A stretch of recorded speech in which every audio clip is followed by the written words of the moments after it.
Les gars, c'est vraiment quelque chose. À l'arrière, on ressent. Ce qu'on a beau critiquer.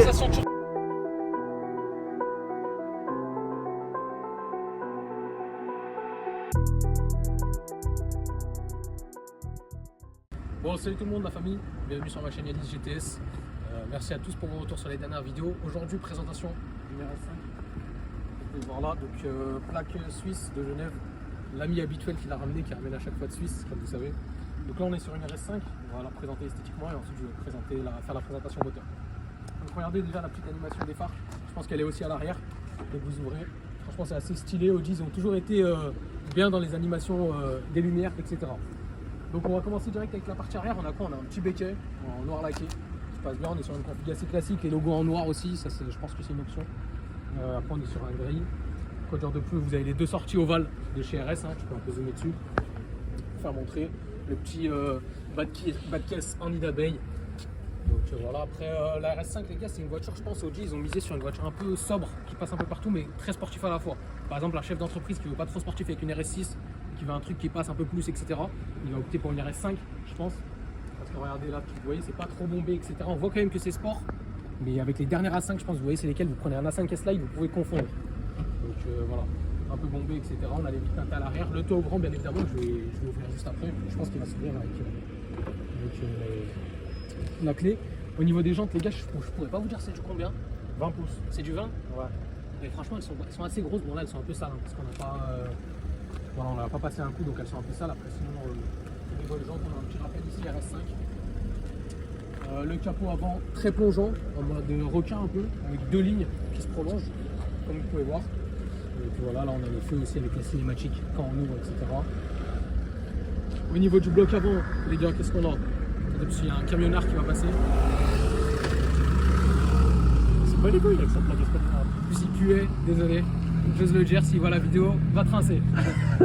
Donc là les gars, regardez, nid d'abeille, ça c'est vraiment typique de chez Audi. Je pense que vous le savez. Là ici on a la petite caméra pour le front assist. Les deux gros anti-brouillard. Ouais, on la voit de loin garée, c'est vraiment imposant. On a les feux anti-brouillard juste en dessous. Donc voilà, après c'est très classique. Au niveau de l'extérieur, comme je vous l'ai dit, c'est une caisse plutôt élégante, mais qui fait tout à la fois un rappel sportif. Au niveau de l'intérieur, les gars, elle est bien optionnée parce qu'on a le carbone intérieur. Je sais pas si je vais pouvoir allumer à l'intérieur. Hop là, comme vous voyez, carbone intérieur, donc le carbone ici, vrai carbone, réel carbone. On a de l'Alcantara sur tout le panneau de porte avec du cuir. Rappel RS5 et le petit sigle Audi Sport par terre. Au niveau de l'intérieur, donc les gars, volant en Alcantara, ça je kiffe chez Audi. Même sur la RS3 que j'avais essayé, il y avait le volant en Alcantara aussi. Et là, on a tout là, le rappel carbone. Je sais pas si vous allez réussir à voir. Attends, je vais essayer de filmer un peu l'intérieur, frérot. Merci beaucoup. Regardez là, on a tout le carbone ici, tac. Et aussi qui est prolongé sur tout le côté, les gars. Donc voilà, c'est pas mal. Après, c'est de l'intérieur Audi, on a les sièges en nid d'abeille avec le rappel RS juste ici. Comme vous pouvez voir aussi, la boîte de vitesse en Alcantara, électrique, spécialité. Ouais, bien évidemment, les sièges full électrique et massant. Donc c'est pour ça que je dis c'est une full option. On a le toit ouvrant, etc. Et le carbone intérieur, c'est très bien. Donc je vais vous faire un petit démarrage. Si le collègue il peut juste aller à l'arrière, avec plaisir. Bien sûr aussi, je rajoute un petit truc. On a différents modes dessus, comme vous avez l'habitude. De toute façon, je vous fais montrer ça pendant la conduite. Je pense que ça sera mieux. On a le mode dynamique, le mode RS, machin. Bon, je vous montrerai tout ça. Là, je vais démarrer en mode RS pour que ça fasse un peu un bon démarrage. Okay, allez, c'est parti.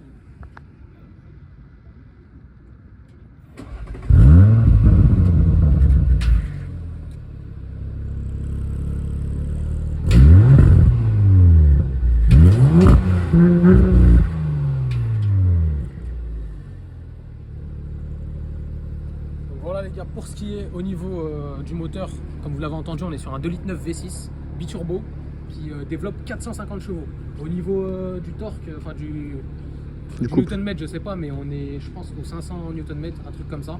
Et donc voilà, on va pouvoir faire un bon comparatif avec ma M3, les gars, qui elle développe 420 chevaux. Et vous savez que M3 et RS5, ça a toujours été un peu des concurrentes dans l'avant, dans le temps passé. On avait des RS5 de 4 litres de V8. Donc là, ça va être intéressant de comparer les deux. Donc voilà, on va se retrouver tout de suite pour la partie conduite et le test de ce V6 biturbo, les gars. A tout de suite. Bon les gars, on se retrouve pour la partie conduite. J'espère que vous m'entendez un peu mieux. Donc je vais revenir un peu sur la partie moteur. Je vais vous faire montrer d'ailleurs le capot. Suis-moi. Directement, je vais vous l'ouvrir. Hop là. Alors, en dessous, qu'est-ce qui se cache? Un V6 2,9 litres biturbo, comme j'ai pu le dire, de 450 chevaux. Bon, plus exactement 444, 600 Nm de couple, les gars. Donc c'est quand même assez poussif. Allez, voilà les gars, on va le V6. Si tu peux éclairer frérot. Donc avec le petit logo RS. Donc V6 2,9 litres comme j'ai pu le dire. Donc 0 à 100 annoncé en 3 secondes 8, 4 secondes max. Donc on va voir ça. Elle est un peu lourde les gars, faut le savoir. Elle fait 1 tonne 8, 1 tonne 8 et quelques. Donc ça va être vraiment intéressant de regarder la comparaison avec ma M3 qui est déjà peut-être postée ou que je vais poster plus tard. Ma M3 92 pour ceux qui ne savent pas, j'ai une M3 92 qui fait 1 tonne 6 il me semble. Et c'est la cabriolet qui fait 1 tonne 8 et 420 chevaux. Donc enfin, c'est un bon comparatif, d'accord. Donc là on va tout de suite tester le démarrage et voir comment ça roule. Mon collègue va vous filmer en passager. Et puis ça va être parti sans plus tarder. Je vous ai déjà fait un démarrage tout à l'heure, mais pour le kiff, je vous en fais un deuxième tout de suite. Je suis pas là, mon copain. Tu montes où le possesseur de véhicule? Passager? Passager. Le petit programme téléphonal. Filme-moi. Sacochard.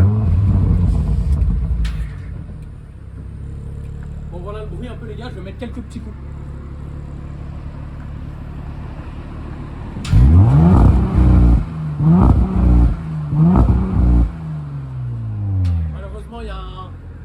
Malheureusement il y a un rev limiteur à 4000. Vous savez avec les nouvelles voitures c'est comme ça, on peut pas monter trop haut. Donc voilà, bon bref c'est parti les gars, qui monte en passager? Bon les gars, on a mis le mode RS2 comme vous voyez. Vous savez qu'on peut configurer différentes vues sur le compteur. Donc là moi je vais rester avec celle-là parce que je l'aime bien. Donc c'est parti là les gars, on va rouler en mode un peu tranquille, on va parler des performances de la véhicule et je suis obligé aussi de vous faire montrer un peu comment ça marche. Vous êtes d'accord les gars? Tout à fait. Donc c'est parti, on est à 3 dans le véhicule, donc là on doit être à 1 tonne 9 environ je pense, avec le RS5. Donc c'est parti les gars, c'est parti pour le kiff. Donc on va commencer d'abord en mode automatique et ensuite on passera au manuel. Donc on a direct une petite ligne. Donc là on a atteint les 100 km/h, peut-être que je mettrai un chronomètre, je suis pas parti vraiment de zéro. Donc quand même on peut voir que ça monte vite, le passage de rapport est instantané, clairement. Il est vraiment instantané et c'est plutôt kiffant. Je pense que là sur cette ligne on va pouvoir faire le 0 à 100 les gars. Je mettrai un chrono au montage, ok. Dès que mon ami va me dire top, ça sera parti, d'accord. Par contre je vais laisser le SP activé, t'es prêt? Vas-y. Ça compte 0 à 100, c'est parti.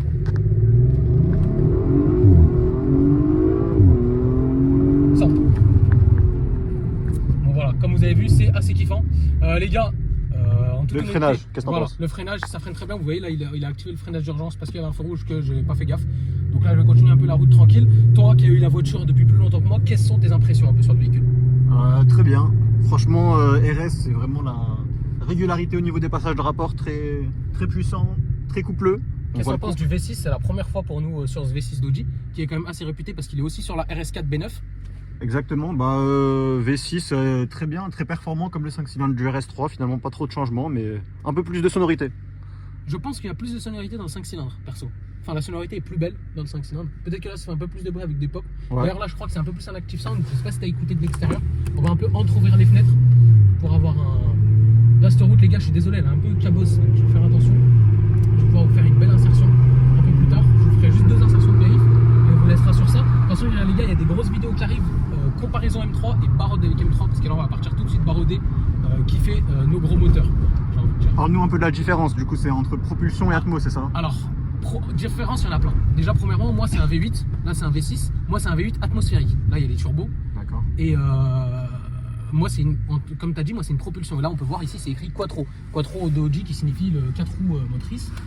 Donc c'est totalement différent. Moi elle est un peu plus joueuse, elle monte beaucoup plus dans les tours. Moi elle monte presque à 8005. Là on peut voir que le max c'est 6009. Donc il y a quand même beaucoup plus de tours dans moi. Mais comme j'ai dit, c'est un Atmo donc c'est normal qu'il y ait plus de tours. Et là on va dire la poussée elle va venir quand on dépasse à peu près le seuil des 3000. Vous savez quand le turbo il a chargé. Alors qu'avec l'Atmo c'est un peu plus sensationnel. Sincèrement l'Atmo c'est un peu plus sensationnel. Enfin, vous verrez ça dans la vidéo d'après et mes collègues pourront dire parce qu'ils montreront côté passager. Là les amis on va commencer sur une conduite un peu plus sportive pour vous kiffer. Donc plus sportif on passe aux palettes. Vous poussez la boîte sur le côté, vous voyez sur le compteur ça affiche le mode manuel comme vous pouvez le voir juste là. Au niveau des modes, ouais, donc on est en M. Donc voilà, M4. Et les modes RS2, c'est le plus méchant. Voilà, RS2, RS1 c'est un peu comme M1, M2 sur BMW. Les amis, donc des modes à configurer vous-même. Pas pour les petits joueurs? Vraiment pas pour les petits joueurs. Vas-y, montre-nous comment tu joues. Interrupteur.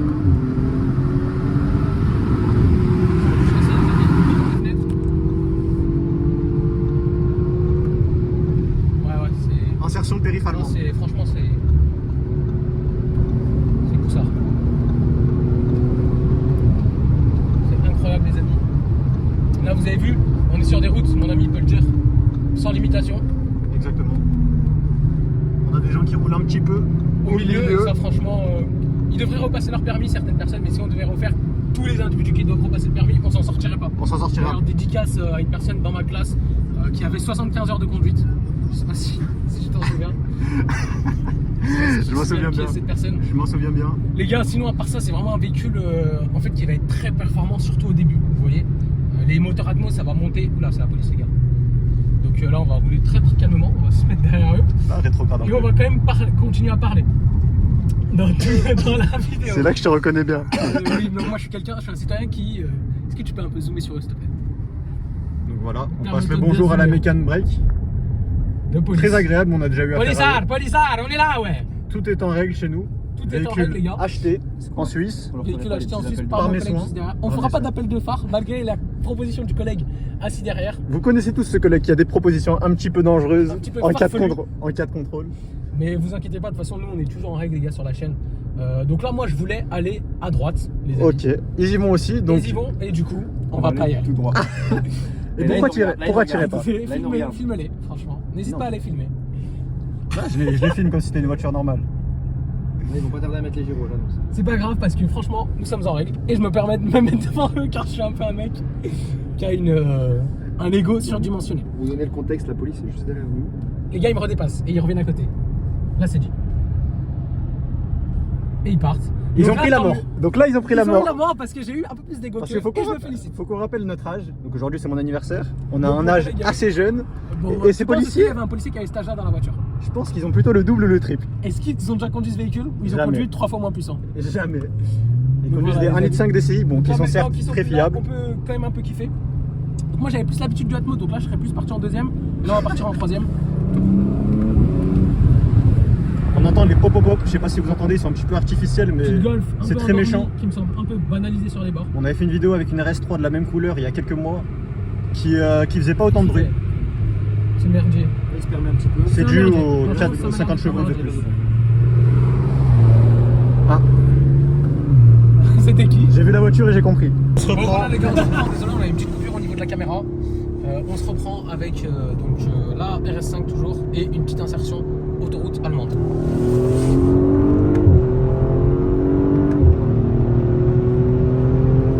Très joueur, très poussif. Franchement, c'est plutôt kiffant. On arrive à quasiment 200 sur une route sans limitation. Donc, toujours un peu amusant, les gars. C'était pour vous faire montrer comment ça marche. Alors là, je crois qu'il y a un RS3. Ah non, juste un A3. Vous voyez, ce qui est dommage, les gars, avec les nouveaux véhicules, on fait plus trop la différence entre les modèles RS, les modèles A, les modèles S-Line, comme vous comprenez. Les gens, c'est dans toutes les marques. Hein. C'est un peu dommage. À l'ancienne, par exemple, vous prenez un RS4 B7 et un A4 B7, vous voyez direct la différence. Ou même un M3 E92 et un BMW E92, vous voyez aussi directement la différence. Vous voyez. En parlant des RS4, il me semble que c'est le même intérieur que la RS4. Dites-nous ce que vous en pensez. Ouais, avec le volant Alcantara. Moi, franchement, je Le trouve volant très est un. kiffant cet intérieur. Parce Le qu'on volant, a qu'est-ce que t'en penses du volant? Le volant il est un peu gros sincèrement, à la prise en main je trouve est bien que d'accord. il est un peu large honnêtement, mais après l'Alcantara je valide sur les volants, franchement c'est ma matière préférée je pense. Alcantara sur les volants, c'est la prise en main elle est trop bien et tout, après je sais que c'est compliqué un peu au nettoyage, Et l'entretien aussi. Ouais. mais ouais voilà. Mais bon. Ça vieillit mal. Donc là malheureusement on a un petit scooter devant nous, mais bon c'est pas grave. D'ailleurs mon collègue comme il est en train de vous montrer les options, donc là on a les sièges massants. Voilà. De massage, on vous l'a dit, hein, c'est la full option. Et franchement, qu'est-ce que t'en penses des massages? Je pense qu'ils sont plutôt pas mal. Yarif. Niarif. Ils sont pas avec finition, mais Malheureusement. ils sont pas mal. Après, nous, enfin, moi pour ma part, je ne goûte pas à ce type de massage. Je ne sais pas la personne. Là, moi non plus. Je ne sais pas la personne. On a quelqu'un à l'arrière, ça, on n'en parle pas. Pas le moins du monde. On reste dans les massages. Les vrais abonnés de la chaîne le connaissent car il était dans la vidéo de la 8h. Vous le Exactement, un cheveu long. S'il a envie, on le taguera. Cheveux longs sans barbe. On le taguera parce qu'il a, d'ailleurs, il s'est coupé les cheveux, on parle de cheveux. Il a un salon de coiffure à domicile. Donc lui, c'est le genre de mec qui vous coupe à domicile. Voilà. N'hésitez pas à le contacter. Regardez ma coupe de cheveux. Si vous voulez une coupe comme la mienne, autrement dit, beau gosse, et ben vous contactez ce monsieur qui a d'ailleurs $1 dans son. Un 100 billet de $100 dans sa coque. Voilà. On rappellera le toit ouvrant. Et là, les gars, ça va être la dernière accélération que je suis obligé de vous faire. Et après, on se laissera. Donc, celle-là, on va passer par la gauche. Donc, autrement dit en espagnol, gauchar. Izquierda. Et là, je vous jure que ça va choquer. Donc là, toujours faire attention à ce petit trou que je me suis pris plus d'une dizaine de fois en M3. Beaucoup de 3. Beaucoup de 3, oui. Ah, bah non, que M3 en fait. Bon, on va faire un petit classement des massages parce que là. Numéro 1, les massages d'Issa, à Kesh. Là, tu mettras pas ça dans la vidéo. Non, je ne mettrai pas. Bon, les gars, concentrez-vous là sur le départ, d'accord? Sur insertion. Allez, vas-y. Fais-nous kiffer.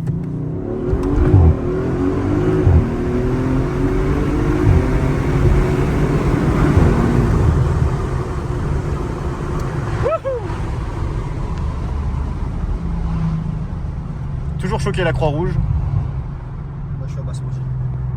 T'as pas senti, sérieux? Qu'est-ce que t'en penses des sensations? Basse-Rouge. Franchement, les gars, À l'arrière, on le ressent c'est vraiment quelque chose. À l'arrière, on le ressent vraiment. Parce qu'on a beau C'est la critiquer, sensation turbo pour ceux qui connaissent, les amis. on a beau critiquer les véhicules qu'on conduit, etc. Mais ça reste des bijoux, hein. Ouais, non, Franchement. là, il y a la police nationale. Les gars, il y a beaucoup de police. Je pense que c'est un petit signe. Donc, on va sûrement faire la petite conclusion à bord du véhicule. Vous l'avez assez vu de l'extérieur. Et j'ai pas envie de les dépasser là, je suis déjà à 50. Je vais me mettre en mode tranquille pour vous faire la petite conclusion. Donc, conclusion sur ce RS5. Allez voir la vidéo comparative du M3, ça sera la vraie conclusion. Mais sinon, franchement, c'est vraiment un véhicule kiffant, ça marche, quoi. C'est les derniers, c'est les trucs récents. Vous appuyez, c'est direct là, c'est réactif. Mais on perd ce côté sensationnel que j'ai pu connaître avec la M3 que je connaissais pas avant. Maintenant, si je peux faire un vrai comparatif. Donc, on perd quand même ce côté sensationnel, mais ça reste vraiment incroyable. C'est beau, c'est. Voilà, j'ai rien à dire. Toi, C'est qu'est-ce que efficace. t'en penses? C'est très efficace. C'est efficace. En fait, vous avez une berline de luxe avec la sportivité d'un véhicule de course. Exactement. D'ailleurs, on aurait dû ramener la RS7, mais on la ramènera la prochaine fois avec grand plaisir pour comparer. Je pense que ça doit être bien différent. Exactement. Et puis voilà, n'hésitez pas à nous laisser, comme vous avez l'habitude, un petit commentaire dans l'espace commentaire, enfin, ce que vous avez pensé. Est-ce que mon ami, tu as quelque chose à dire sur ce véhicule? Moi? Oui. Est-ce que tu veux être filmé, l'ami? Oui, bien sûr, il peut, bien évidemment. Pour avoir vu les sensations à l'arrière, pour l'avoir conduit, je pense que c'est un véhicule qui est assez puissant. Bon, après, vous aurez la comparaison avec le M3, de toute façon. Maintenant, on recommande, on va dire, et les sensations sont plus que présentes, surtout à l'arrière. On a l'impression d'être dans un manège. Hein, c'est Europa Park. C'est Europa Park à version réduite, on va dire. C'est ça, exactement. Non, mais comme il a dit, abonnez-vous, laissez un commentaire. Et moi, les gars, j'ai un petit truc à. T'as une promotion pour tes réseaux? Pour ton salon de coiffure, peut-être? Ouais, la permission sur Instagram. La permission sur Instagram. Je me déplace. Ton collègue a quelque chose à dire? Petit dernier truc à dire, profitez de votre jeunesse, les gars. Là, vous voyez qu'on fait ça pour délirer, mais un petit truc sérieux. Franchement, on kiffe et ça nous fait plein de souvenirs. Et nous, on est des fans d'automobile. Donc voilà, les gars. En tout cas, merci à tous pour votre soutien sur les dernières vidéos. Et allez voir notre Instagram. Je mettrai tous les réseaux, ciel étoilé, la permission et mon Insta Yannis GTS. Allez, prenez soin de vous, la famille, et allez voir les prochaines vidéos. Allez, ciao! Ciao.